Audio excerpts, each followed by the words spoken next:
Today will be a day to remember for the rest of your life. The Pro Football Hall of Fame is excited to present the heart of a Hall of Famer program connected by Extreme Networks. With over 100 Hall of Famers participating, we have reached 47 states and countries all over the world, sharing the message that football is more than a game and can teach Americans important life values like commitment, integrity, courage, respect, and honesty.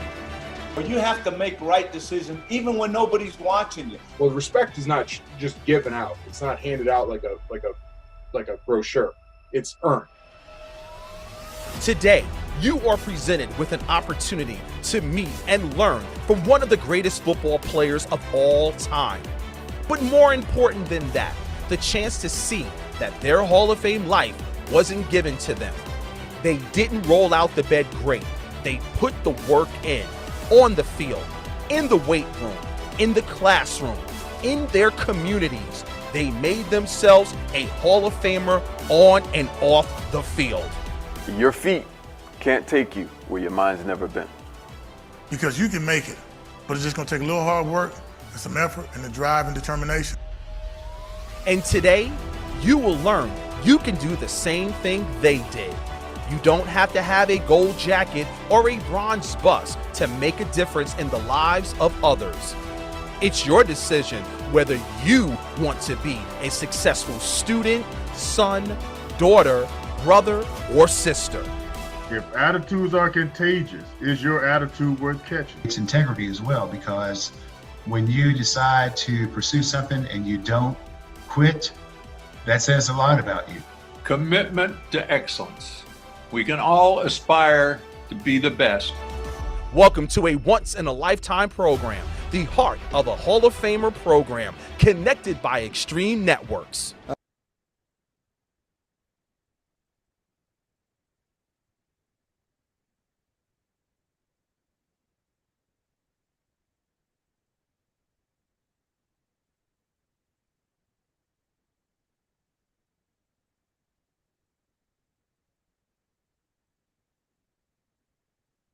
All right, I'd like to welcome everybody. Sorry for that little tech snafu there. I'd like to welcome everybody here to JB Alexander High School in Laredo, Texas for the latest installment of the Pro Football Hall of Fame's part of a Hall of Famer series today, featuring this gentleman sitting right here beside me, Hall of Famer Mr. Drew Pearson. My name is Jake Ray. I'm the Youth Education and Leadership Manager at the Pro Football Hall of Fame in Canton, Ohio. I am super excited to be here today.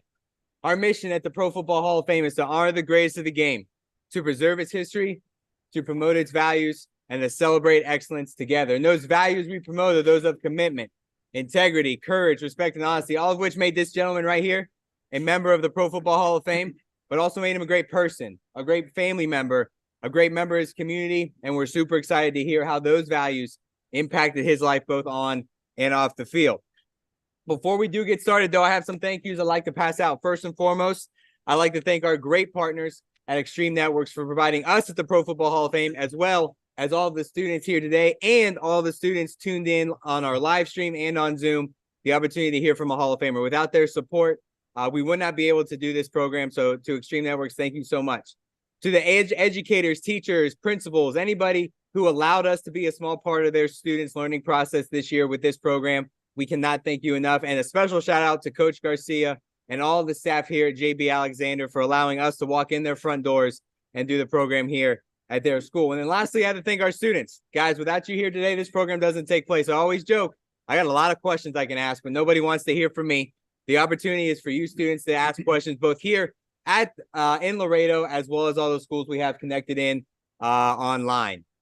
So I want to say all of the thank yous go out to all of them. And as I know, we're all kids. I know everybody's a lot of kids in here. You're going to be taking pictures, going to be taking some videos. I see some cameras up right now.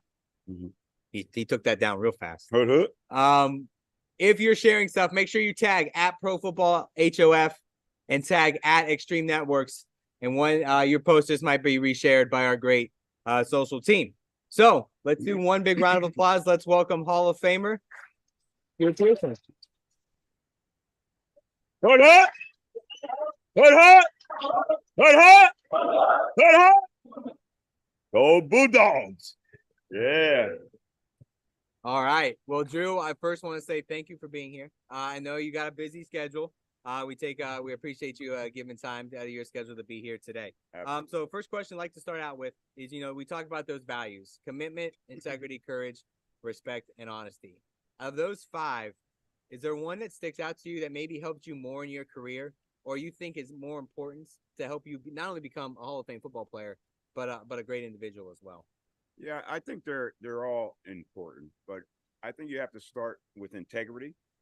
I think you have to start as a good person. You have to have the great character. Coach Landry had to have players around him that had good character. Okay, guys that he could trust, guys that were honest with him and honest with themselves, and doing the right thing when nobody's looking. And that's what character is about. So integrity goes with that. So if you have that, you can build off of that and create opportunities for yourself. But without that, nobody's going to respect you. But if you show that, they'll show respect back at you. How were you able to take those things? You talk about Coach Landry, obviously one of the greatest coaches in the history of the game.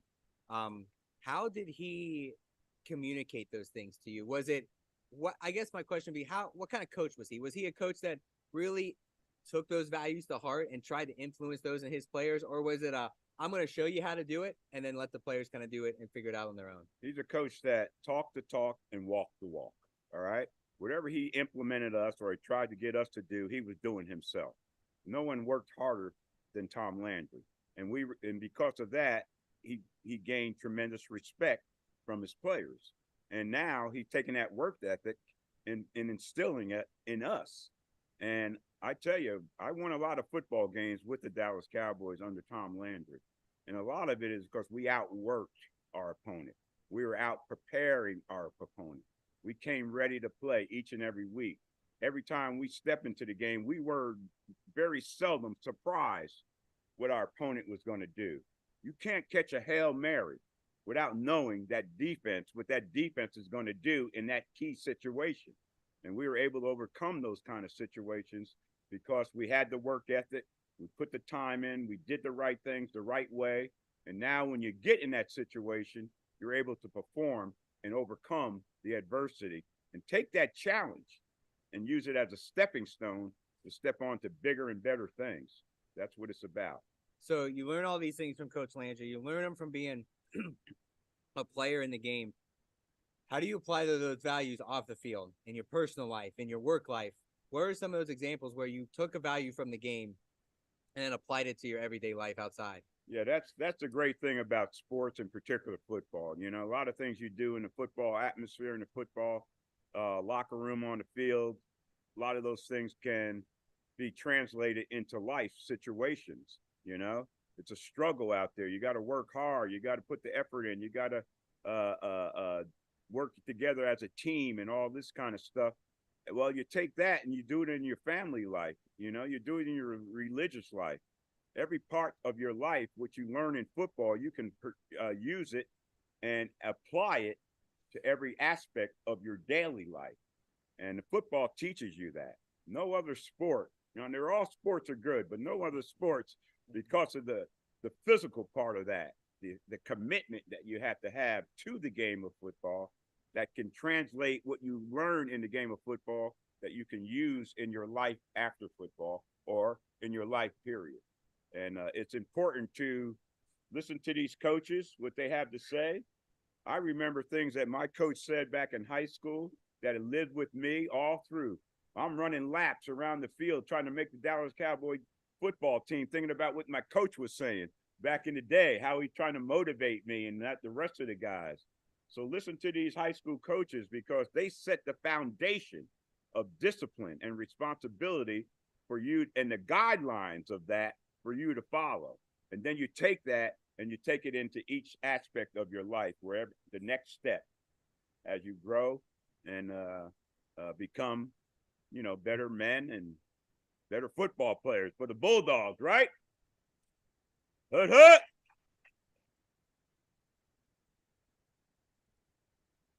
Where's the quarterback? Where is he? Where's the quarter? No, got quarterbacks. We'll find him. We'll find him later. All right, there he is. Hey, I just want to know where you are because you're my buddy. I love Always quarterbacks. Wide receiver, always making friends with the Yeah, quarterback. All right, guys. As we said, you guys here are going to get the opportunity to ask some questions. So if you do have a question, I'm old school. Whoever shoots their hand up first, go ahead and stand up. Tell us your name, the grade that you're in, and then go ahead with your question. So who wants to be our first person to ask a question today? 77 right here. Go ahead and stand up. I know that's not the quarterback. Go ahead with your question.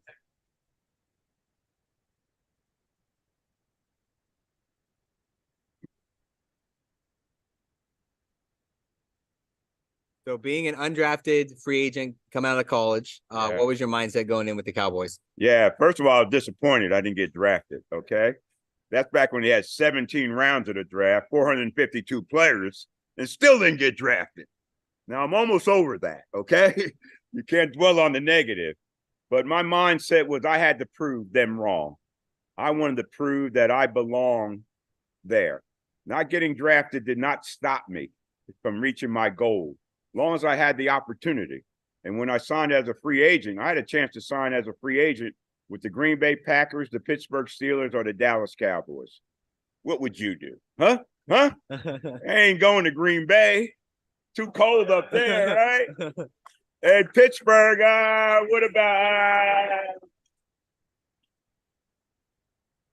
So I signed with the Dallas Cowboys. And you know what? It was the least amount of money. My signing bonus was $150. I got paid in cash. Other teams offered more money, but I saw this as the best opportunity for me. Tulsa University was 3.5 hours north of Dallas, Texas. Once I signed as a free agent, every weekend I got in a Volkswagen. I had a Volkswagen back then and drove down to Dallas to be there through the weekend to work out with the other pro football players and other rookies that might be there. But I made the effort to take advantage of the opportunity that was given me. In life, you don't have to have the grand opportunity. Sometimes opportunity comes in small packages, and you got to take that and make it work for you. This was all I needed, was to get in the door. And once I got in the door, I tried to make my footprint and my presence known each and every day. My philosophy in training camp, as we went through 2-a-days, 2 weeks of 2-a-days, okay? When the rookies got there, when there was 100 rookies there, 17 draft choices, and the rest were free agents like myself. All had these desires and aspirations of being a Dallas Cowboy. But after we went through 2 weeks of 2-a-days, 100 rookies went down to 50, and most of them cut themselves. And so you watch that going on, and you say, what do I got to do every day to stay here? And my philosophy was live to play another day. Do something out there each and every day to catch the coach's eyes so that he can make you valuable enough to keep you around for another day. That's all you care about as a rookie, day to day. And then even when you make the team, it's still day to day. You still got to prove yourself that you belong. And after I made the team, I didn't start till the 10th game of my rookie year because the 2 guys ahead of me got hurt. And it was my turn. Coach Landry didn't come and say, Drew, are you ready? He expected you to be ready. If you're on that team and you were part of the team and practicing every day in those meetings every day, he expected you to be ready. And when my turn came, I was ready. And that guy I replaced, sorry, we never heard from him again because that was my opportunity. I made it happen and I made it work for myself. So sometimes opportunities come at you that you don't expect, but sometimes you got to make the opportunity happen for yourself. I was able to make that opportunity and then take advantage of that opportunity. And that's what it's all about. Awesome. All right, we'll take another question from our audience here. Good question, JB. buddy. Who's got our next question? There's a lot of people in here. Somebody's got to have a question. All right, go ahead. Stand. All right, no, we got one going. No, go ahead in the back. Go ahead, stand up. What motivated you to keep going when it was just easier to give up? Good question. Great question. You know, in life, it's always easy to take the easy road, you know. But what motivated me, I wanted to make it. I wanted to be a pro football player. There's nothing going to get in my way that's not going to stop me. No work, no laps, no two-a-day practices, no rigors of it, no the hard hitting and all that. Nothing was going to stop me from reaching my goal, becoming a professional athlete. As a kid growing up, in my neighborhood in South River, New Jersey, there was a Rutgers University was nearby, and there was a guy played for Rutgers University named Alex Webster. And he had later played for the New York Giants. And I was so into sports as a kid growing up, I found out where Alex Webster lived, all right? He only lived 5 miles from my house. And I used to walk to his house and sit on the curb and just wait till he came home from practice from the New York Giants. And I used to just watch him walk from his car to the steps right on into the house. You never wanted any autographs. You didn't want no pictures. All you wanted to do is see a pro. You wanted to see a pro football player, and you wanted to see how he acted, how he carried himself, what he did. And he would wave to us and all that. And man, we would go crazy. We would go crazy. But that taught me how to look up to somebody to get what I wanted. And I looked up to these pro athletes, and I wanted to be like them. All right? I wanted to be like them. And I had to find out what it took to be like that. And the guys, what it really takes is the desire to want to be the best. All right? If you have the desire to want to be the best, wherever you fall short, you're going to be okay. Because if you do it the right way, wherever you land, you're still going to be a success. All right? If I didn't make that Dallas Cowboy football team, I knew there was other opportunities in life that I could pursue. I had a college degree. There was other things I could pursue. But this is what I wanted. This was my dream. And I had to make it happen. All right? If it didn't happen, I would have been all right. I would have found another way. I would have been a coach, a commentator, or some way to be involved in sports, athletic director, or something like that, you know? But you got to find what works for you. The opportunity will come. And when it comes, you got to be prepared to take advantage of it. Hut. Awesome. Great question. All right. A cool part of this program, obviously, as we mentioned before, we do have schools connected in from all over the country. So we're going to take our first question from one of our schools who are in remote. So everybody here, you're going to be able to see him up here on the big screen. You're going to be hearing him on the speaker. So we're going to go to W.H. Kirk Middle School for our first question. So our folks there at the middle school, go ahead and unmute your microphone, have your students step up to the camera, state their name, the grade that they're in, and then go ahead with their question. So whenever you're ready there at W.H. Kirk, go ahead with your question.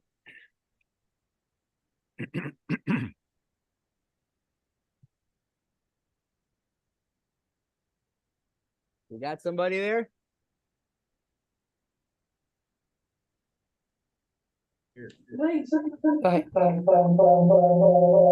Oh, feedback. All right, we're working our way there. We're the AV boys. We need AV to help us out. We can see us. You see y'all? I'm broadcasting from in the classroom too, but my computer. Here, come on. All right, here we go. Oh, it's on their end. Yeah. What position you play? No, state your name and your grade. My name is Vaughn, and I'm in 8th grade, and I want to know what position you play. I played wide receiver. I was a quarterback in high school. I made all-state quarterback. I replaced a guy named Joe Thiesman, who played for the Redskins in high school at quarterback, and played 2 years of quarterback at Tulsa University. But then I wanted to be a professional football player, and I knew I didn't have the skills to be a professional quarterback. So I asked the coach to move me to wide receiver. And he moved me to wide receiver in my junior year. I played 2 years at wide receiver, and that was the position was natural for me because I could catch everything. All right. The original 88 never dropped a pass. Okay. What? Google me. Hey, you'll see. I never drop a pass. But I play wide receiver, but it doesn't matter what position you play. Just get on the field. And that's what I wanted to do And that's why I played quarterback, because I wanted to be in that position, get on the field, and replace Joey at quarterback. But then I knew my natural position would be wide receiver. And so after my junior year at quarterback, I asked the coach to move me to wide receiver, and he did. And I caught 33 passes. Pretty lonely out there. But of the 33 passes I caught, I had a 21-yard per catch average.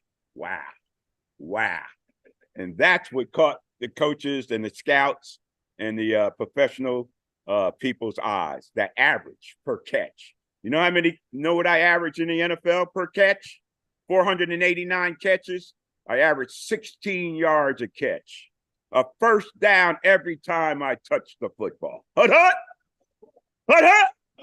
That's what I'm talking about, all right? Can you talk a little bit about, you mentioned, coming in the NFL, you've mentioned a few times the original 88. Can you talk a little bit about what that number means and some of the people who followed you wearing that number and what that means for the Cowboy organization? Yeah, I'm not the original 88 for the Cowboys. After I retired, I started calling myself that. All right. A guy had it the year before I got there, and the reason it was available after I made the team as a rookie is because he got traded. And as a rookie back then, receivers had to have a number in the 80s. Billy Joe Dupree was number 1. He took 89. Golden Richards was a second-round draft pick wide receiver. He took 83. 82 was gone. 85 was gone. 81, 87, that didn't sound right. So I took 88. And guys, my rookie year, I was like 165, 170 pounds, okay? When I put that 88 jersey on, it looked like number 8 when I tucked it in, okay? Because the 8's overlapped in the back, as I tucked it in. Looked like I was number 8. But the number 88, the Cowboys have taken that number and shown a lot of respect for it. And I really appreciate Mr. Jones doing that, because no other number in Cowboy history is treated that way. We got 2 22s in the Hall of Fame. Emmitt Smith, all-time rushing leader, and the great Bob Hayes. But they don't treat that for the next guy, all right? But they treat 88 that way. And I started calling myself the original 88, and everybody just picked up on that. And now Michael Irvin gets drafted by the Cowboys. He comes into town. I'm working for the local TV station. They send me out there to greet Michael. I'm doing his first interview. He gets off the plane. He's kissing me. You know how Michael does all that. Get off me. But anyway, he said, Drew, man, good to see you. No. He said, they want me to wear number 88. Is it okay? I said, Michael, first of all, it's not my number. Second of all, if you do wear it, don't do what I did in it. Do more than I did. And that's what Michael did. Three Super Bowls, Hall of Fame career as a receiver. And now we got something going. Now we got a legacy going, okay? So when Dez comes, we tell Dez, don't do what we did. Do more than that. And Dez did. Dez finished his career as the Cowboys' all-time touchdown leader. 76 touchdowns in his career, Dez Bryant. All right? That's 88, baby. That's 88. All right? You know how many touchdowns I had? 50. Michael Irvin had 61. Dez Bryant outshined us all. Bob Hayes had 70. All right? But Dez Bryant took it. Now we really got something going. So who comes next? Who's next? CeeDee Lamb, right? And what's he doing in 88? He balling, ain't he? He's showing out, isn't he? He was all-pro last season. He's going to be all-pro this season, all right? During the game, we call ourselves the 88 Club. Me, Michael, Dez, CeeDee, and Post Malone. Hey, Post Malone's a big fan. He's from Grapevine, Texas. And he wants to be a part of the 88 Club. And he's already committed when the Cowboys win this Super Bowl, he's going to put 88 on his forehead right here. All right? But that's the 88 Club. During the game, we're watching CeeDee do his thing out there on the field, and we're texting each other. And we're hoping CeeDee doesn't text back because he better be playing, right? But we text each other and say, yeah, CD's balling. That's what the 88s do. But I appreciate the Cowboys treating that number with respect that way. And after CD's done with it, they'll hold it for the next guy. And one of the next guys might be somebody in this room. Might be you, right? Where's the receivers? Where's the receivers? Right? Get the right there. Come here, 88. Come here, 88. He's the next 88 right here.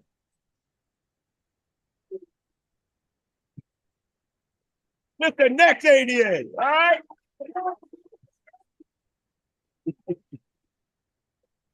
All right, go sit down. That's what I'm talking about. But anyway, they keep that number going that way, and I appreciate it. A lot of people say, don't you wish they would retire your number and have it up there in, in the stadium and all that? No, I got my name up there for the Ring of Honor. That's enough. Because every time you see CD do something in that 88, you think of Drew Pearson. You think of Michael Irvin. You think of Des Bryant. And that's what the 88 Club is all about. And I see you, buddy. Come here. Come here, 88. Come here, 88.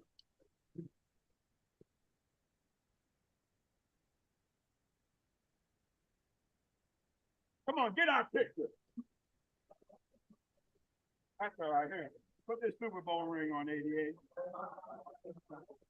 Get your picture. Yeah.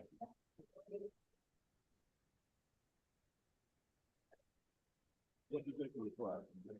He's a tight end, too. You catch everything? You try, as long as you try, okay? All right, let go of my hand. Let go. 88. Everybody wants to wear 88 now, right? All right. Give him a hand, y'all.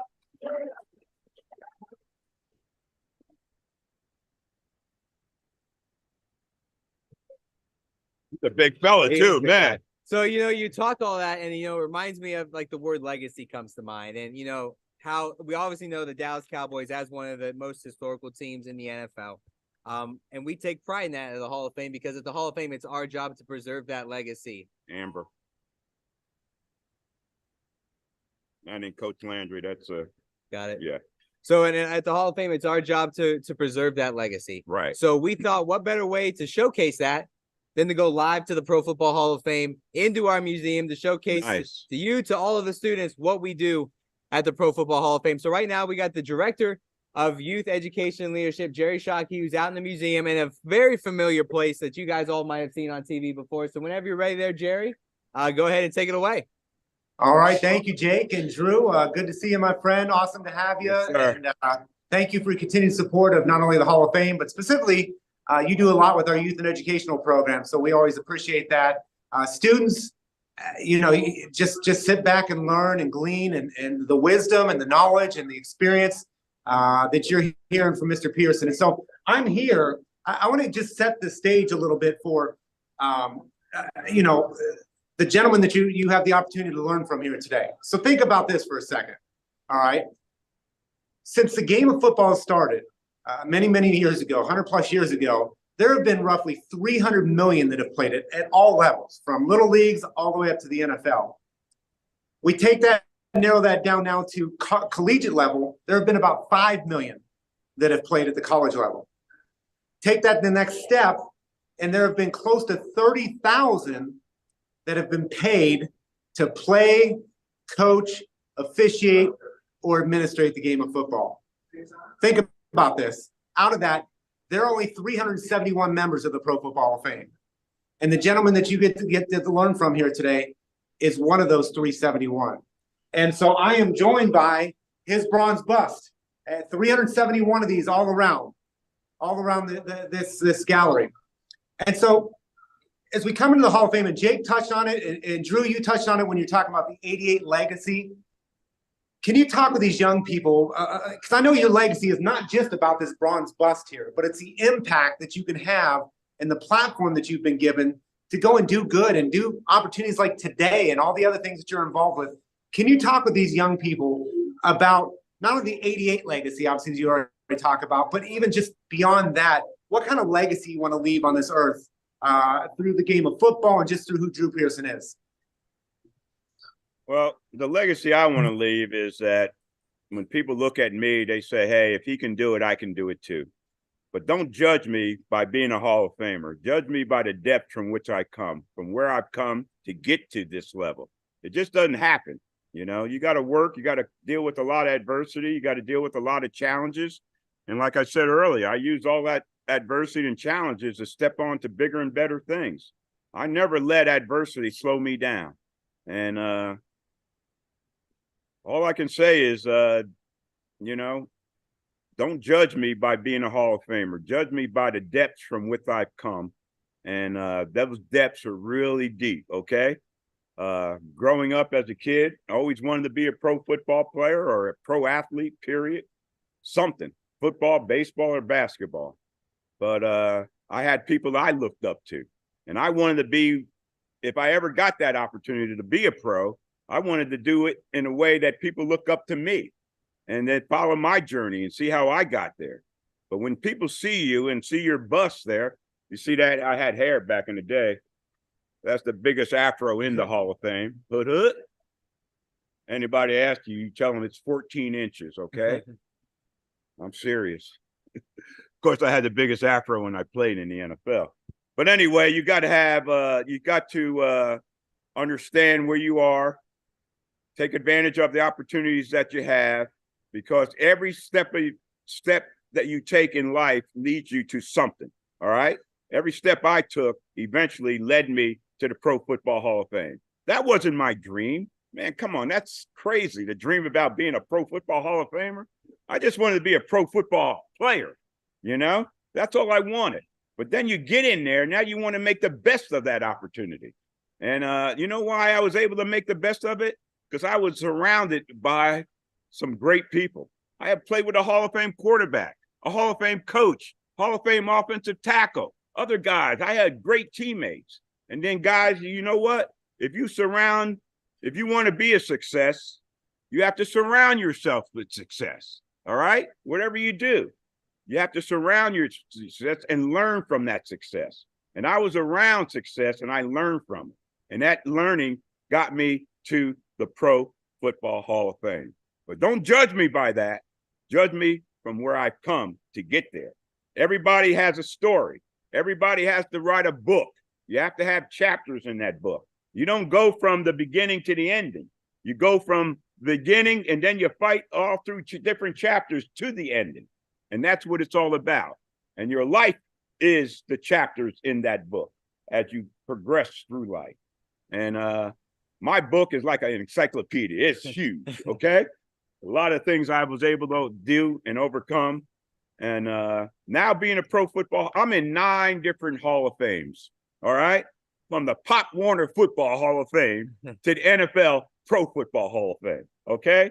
9 different Hall of Fames, but nothing gets the respect like the Pro Football Hall of Fame. When people see me walk into a place, the reception I got today coming in here, you know, I probably wouldn't get that if I wasn't a Hall of Famer. I don't know, maybe. But I go to a restaurant, to the airport. People recognize you now and they show respect for you because you're a Pro Football Hall of Famer. But it takes steps to get there. You just don't go from here to there. Learn to, and appreciate the journey and the things along the way. And as you realize what your talent is, find out what that talent is, cultivate that talent. How do you cultivate it? You cultivate it through hard work, and then you cultivate it with the tools of education to support what your talent is. All right? Invite the feeling. Don't fight the feeling. Bruno Mars said that. Y'all know Bruno Mars?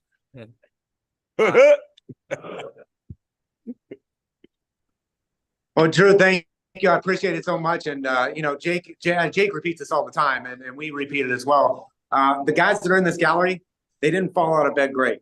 It took a lot of hard work. There's a lot of great talent out there, but it takes commitment, dedication, and ability to persevere through adversity. And these are life lessons that don't just pertain to football. These are lessons that I apply to my marriage, to raising my kids, to my church that I'm involved. I mean, all the things that I'm involved with is that these values are what help drive me to be the very best that I can be. And it's the reason why guys like Mr. Pearson and go around this room, we got Minnesota Supreme Court justices and congressmen and TV person. I mean, just so much greatness here.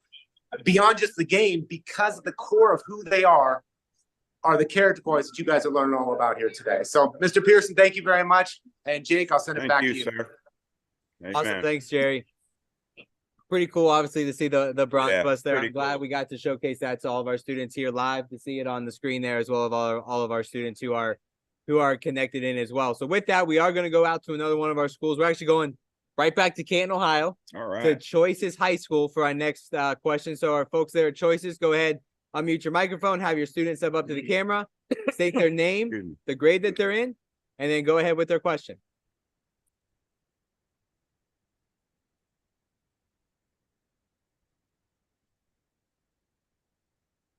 Thanks, Jim. All right, our folks there at Choices ready to go? All right, here we are. Whenever you're ready, go ahead with your question.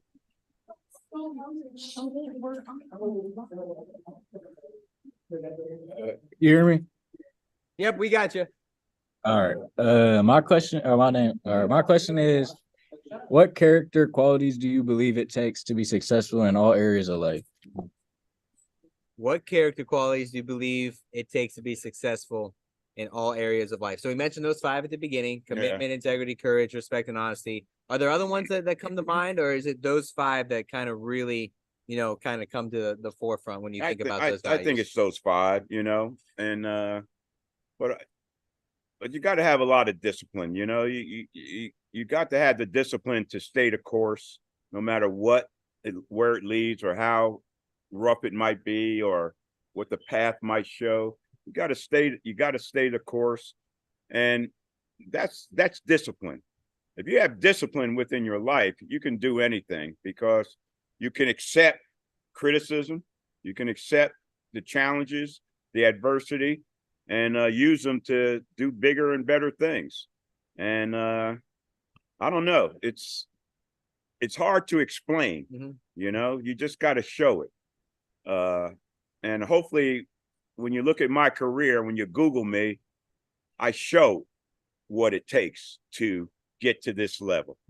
And the integrity that you bring to your game, to the game and your team, that spills over into what you do when you're away from them, when you're dealing with your family and stuff like that.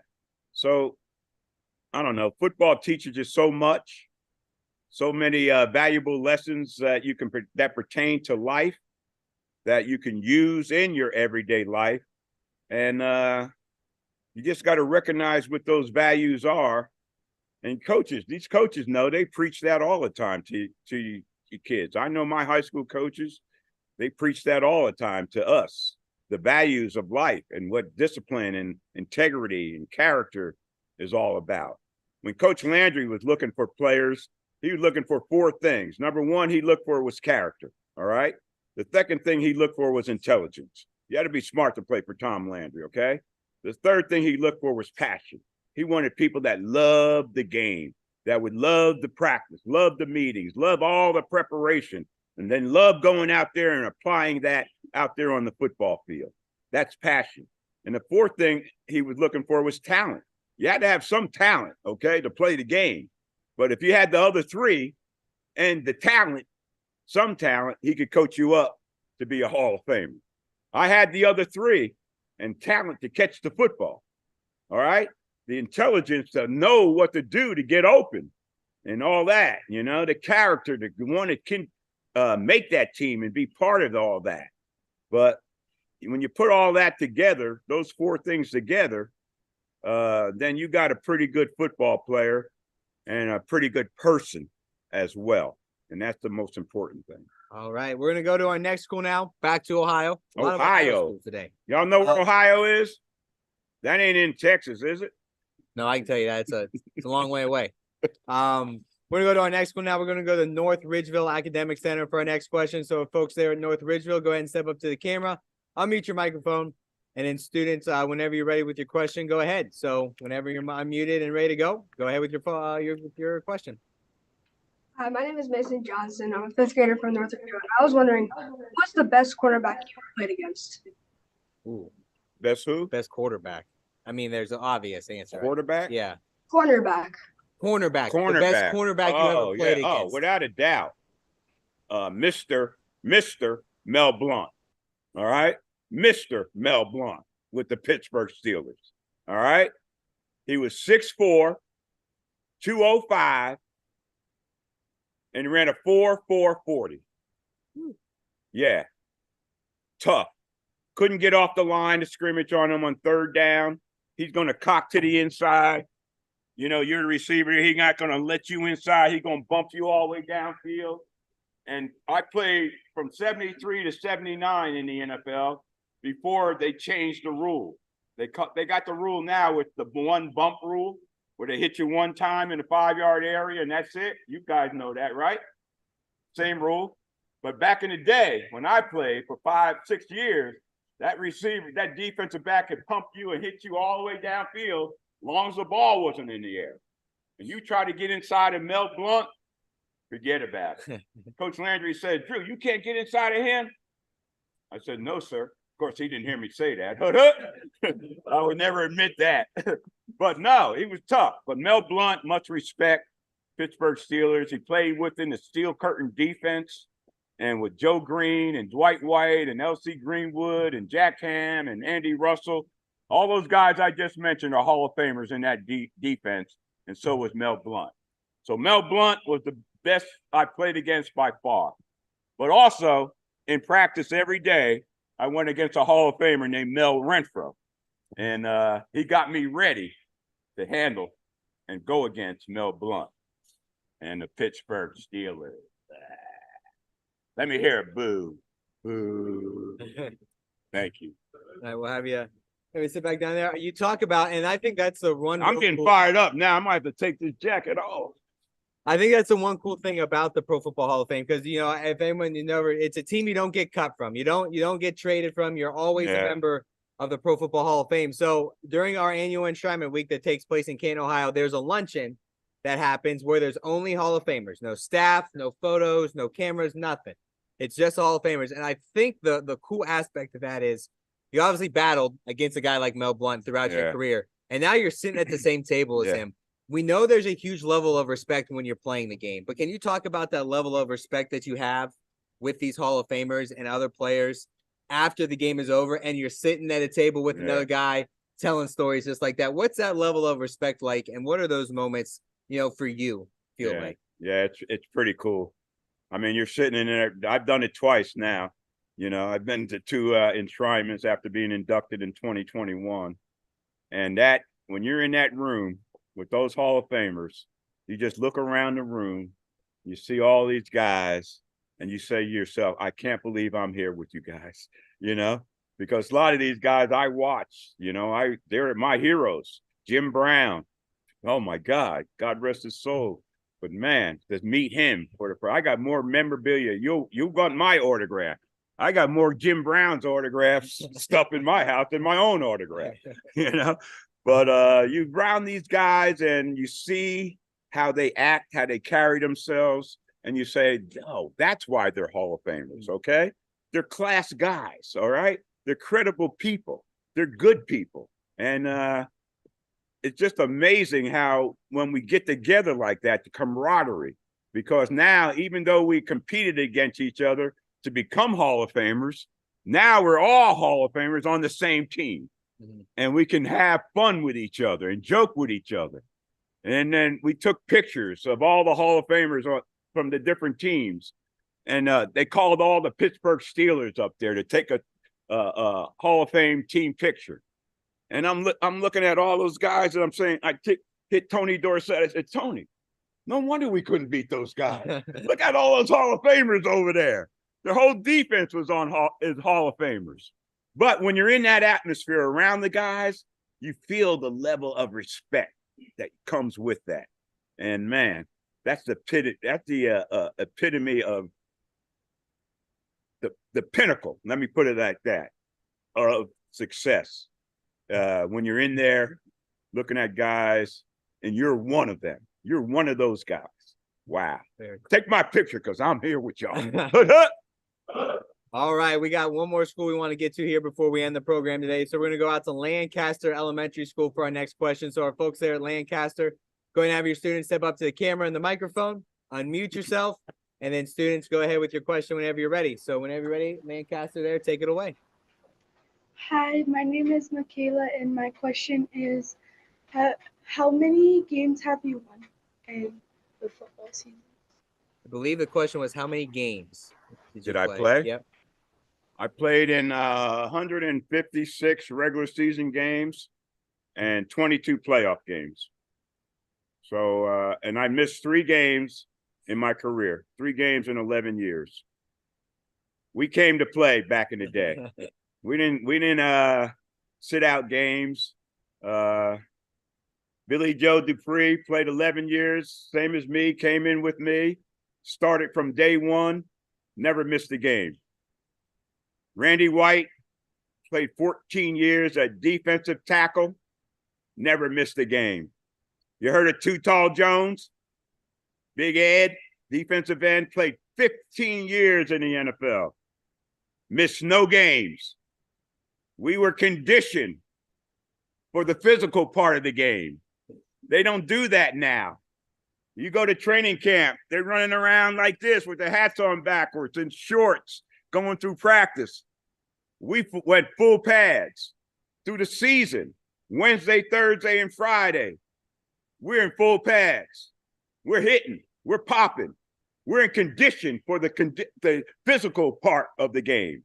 These guys now, they don't play preseason, you know, and they show up for game day between the lines of NFL football where you can't hide. You know you're going to get hit. You know they're going to bring it, and they bring it. And then you see those collisions out there, and you say, who's not going to get up this time? And usually somebody doesn't get up. But these guys now, back in the day, we came to play. So I played 156 regular season games, 22 playoff games, and only missed 3 games in my career. And the hardest thing I ever done as a pro, we were playing the Philadelphia Eagles. And I had played, the week before we played the New York Giants. I caught 3 touchdowns in that game. On the 3rd touchdown, I got crazy. I didn't know whether I was going to throw the ball in the stands or spike it. Came down wrong on my knee, hyperextended my knee, and messed me up going into the next week. And the next week, we were playing a big game in Philadelphia against the Philadelphia Eagles. And Coach Landry was concerned about my leg, and I was concerned about it. I go out there in pregame warm-up. That field in Philadelphia is like this, hard like this. And every time I tried to cut, it was that pressure, I couldn't do it. And so I told, after we got out of pregame warm-up, I get in the locker room. Coach Landry comes to me like this, eyeball to eyeball. He says, Drew, can you go? The hardest thing I ever done in the NFL was tell Coach Landry, no, I couldn't go. You know what he said? Why don't you, I had a streak at that time. I played 100 straight games without missing a game. He said, why don't you start the game to keep your streak going and come off the field? I said, Coach, I don't want it like that. I don't want it like that. I don't want to take a chance to hurt the team in any kind of way. So I didn't play that game. And the guy that replaced me was a guy named Butch Johnson. He did that California Quake back in the day. We won the game 13-7. Guess who caught the winning touchdown? Butch Johnson. Guess who was okay next week? Drew Pearson, okay? So that's the hardest thing I ever had to do as a pro, to tell Coach Landry no, because I had that much respect for him, all right? And I wanted to play. But I didn't want to hurt the team because I wasn't ready to play because of that knee. And it was my fault that it was hurt in the first place. So it made it difficult to tell him no in that situation. Hut! Now you got me fired. I'm sweating. Can you give me a tissue, somebody? You know, you mentioned before 9 Hall of Fames, all the success that you had on the field. Outside of football, outside of being a member of the Pro Football Hall of Fame, what do you consider your greatest accomplishment? Oh, outside of football? Outside of football, what's your greatest accomplishment? Greatest accomplishment is my family. I got 3 beautiful kids, all college grads, all doing well in their lives after school. 2 daughters, 1 son. My son never played football, He's more artistic. He was playing the violin, and he's now a graphic designer, graduated from Loyola Marymount out in California. He's still working out there. So proud of him. He's doing things on his own. He don't use that Drew Pearson's son stuff. He's making it on his own. He wants to create his own identity, and he has. Y'all heard of Kodak Black? Huh? He just did a photo shoot with Kodak Black. And the photo that he used in that shoot is in Times Square, New York. My son, all right? That's what I'm proud of, all right? And then I got grandsons. I got a grandson that just finished his college career at Southeastern Oklahoma State, D2 school. Played 5 years there, got his degree. So proud of him. And then another grandson that played at Colorado. And Dion came there, and he got cut from Dion. But now we're got him going in another direction at Tulsa University. Then another grandson from Frisco Emerson High School. They're still in the playoffs. They got a playoff game Friday. They play Contillo. How you pronounce that? Contillo from El Paso. They're 5A, D2. And so I'm proud of that. That's what I'm proud of. Then I'm also proud of the opportunities I had because I was a Dallas Cowboys. I used those opportunities to create a business for myself. The money we made playing back in the day was not going to be enough to live off the rest of your life. I worked every offseason I played in the NFL. I had a job because I was preparing myself for life after football. And when I retired, I did a lot of TV work and all that, but that wasn't solid enough for me. I needed something a little more solid to count on. And so I started a headwear business. I sold baseball caps for 23 years after I retired from the NFL. And I used that Cowboy name, that Cowboy brand to get in every door. NFL, NBA, Major League Baseball, Disney, Warner Brothers, NASCAR, colleges, universities, everything. Sold hats. But I learned all that discipline and reply from being a pro athlete and then apply it into my life after football. And a lot of Cowboys ended up like that. Roger Staubach in the real estate business. Leroy Jordan in lumber. Chuck Halley's going in the Hall of Fame. Had a uniform company business for years in the Dallas area. Guys had to create our identities for themselves after they got out of the game. You know you can't play football forever. That's why education is so important. You got to have something to fall back on. What if you have an injury? And if it's all over, in one play, you got to have something to fall back on. And the biggest thing I got out of Tulsa University was my education. The 4 years I was at Tulsa, we had 3 losing seasons. The 4 years at Tulsa, we had 3 head coaches. The 4 years I was at Tulsa, we were on probation 3 of the 4 years. Because of that negative environment, that's why I didn't get drafted. That was part of the reason. But at Tulsa, I got a great education. And that is most important to me now, because as soon as I open my mouth to speak, you're going to know if I'm educated or not. So you got to get that part too, okay? You got to get that. You know you can't play football forever, all right? It might be over next week, next day, one game, all right? But you got to have that education because that's forever. You can use that forever, okay? Hut, hut. Hut, hut. Anybody want to go to Tulsa University? I'm recruiting today. Drew, I want to again, before we get to our last question here, thank you so much for being here today. I also want to thank the school. This is one of the greatest environments I've been in the 3 years that I've done this. So I want to thank the school spirit is really cool. I want to thank the school for everything that they've done for us. Our last question here today, before we wrap things up, and it's the same question we end every program with. Obviously, so much great information for our students watching us live, everybody on YouTube, as well as the students who are watching us through Zoom. But if there's one thing, it's be something you talked about already, or something we maybe haven't touched on, but what's that one thing you want everybody in here to walk away with? They can remember only one thing. It's that one nugget of information. What's that one thing you want everybody to take away from today? Well, I don't know. It's so many things that an opportunity like this provides. And I want to thank the Pro Football Hall of Fame for taking the initiative, with the heart of the Hall of Famer and you guys doing this and going all. This is my second time doing it. I think the last time was in Houston, and that was pretty cool down there doing it there.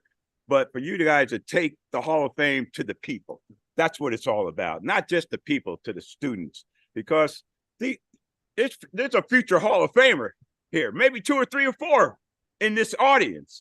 And if they could see us, you know, and how we are just like them, then maybe they say, hey, if he can do it, then I can do it too. I think that's the biggest thing I want you to take away. Just like when I sat on that curve and looked at Alex Webster, all right? I got to see a pro up close for the first time, and that inspired me. So maybe you seeing me up close can inspire you, not just to be a pro athlete or a pro football player, but to be a productive member of this society, okay? No matter what you do, all right? No matter what you do. Good Lord blesses us with a talent to do something, all right? It might not just be a football player. You might have talent to do other things as well. What you got to do is find out what that talent is, what your talent is. It's like my son, you know? I tried to make him play football, but hey, it wasn't his talent. But he had a talent. He's artistic, and he cultivated that talent, and bam, now look what he's doing. So you find out what your talent is and make it work for you after your football playing days are over, okay? And that's the most important thing. I made a great life for myself in my life after football. And a lot of it was because of what I did as a football player. But at the same time, I took advantage of the opportunities that came my way.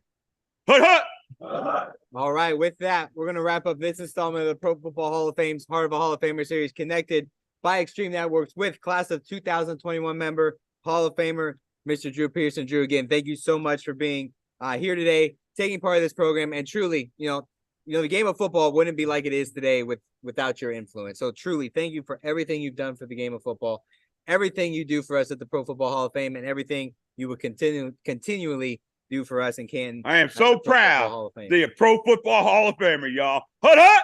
Hut, hut! Let's give Drew one last round of applause. All right.